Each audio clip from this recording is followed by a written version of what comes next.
Ya, apa jurusan yang akan lu ambil dan apa yang bakal lu lakuin dari awal kuliah sampai lulus kuliah? Itu aja, thank you. Ini pertanyaan yang luar biasa bagus ya. Kalau Bro Kakak mungkin nggak bisa jawab karena dia lulus. Kalau gue nggak lulus, jadi gue bisa jawab ini. Jurusan yang akan gue ambil, itu kan. Gue pasti datang ke kuliah dengan satu tujuan. Kalau sekarang nih, gue dipaksa ya. Cerita itu gue dipaksa kan, suruh balik lagi dengan kondisi kuliah. Oke. Gue akan ambil jurusan yang memang gue mau pelajari isi ilmunya apa. Jadi gue tidak akan ngambil finance, gue tidak akan ngambil IT, karena itu gue bisa pelajarin semua di online. Cuman satu yang gue nggak bisa pelajarin di online, hukum.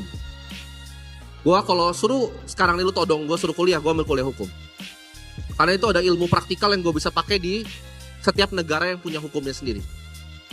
Jadi jawabannya adalah gue akan ambil kuliah hukum, tapi gue akan tetap kerjain apa yang gue kerjain sekarang.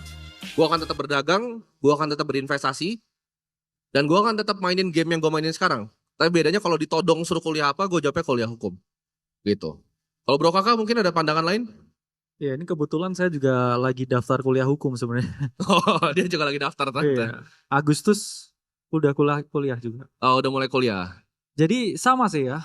Saya background dari finance, kuliah juga finance. Tapi saya pribadi setuju sama Bro Timothy tadi. Finance itu seperti teman-teman practical things to do in your life. Jadi nggak perlu dipelajari sampai major degree ya.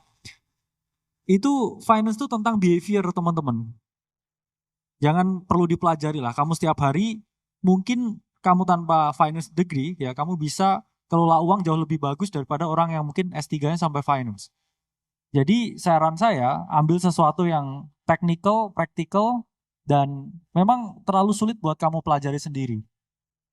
Karena pada dasarnya yaitu semua yang saya pelajari di kuliah endingnya kebanyakan juga belajar sendiri.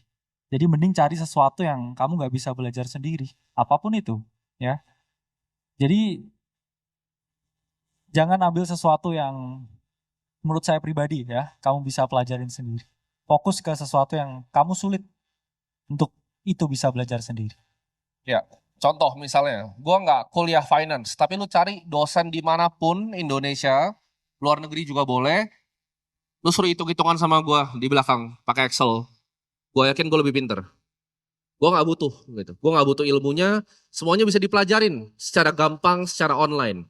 Cuman satu yang sulit dipelajarin, karena itu hyper lokal. Jadi kalau gue tinggal di Amerika, gue akan kuliah hukum di Amerika untuk pelajarin hukumnya Amerika. Gue kuliah di Indonesia, gue akan ambil hukum Indonesia untuk pelajarin hukum Indonesia seperti apa. Semoga menjawab ya.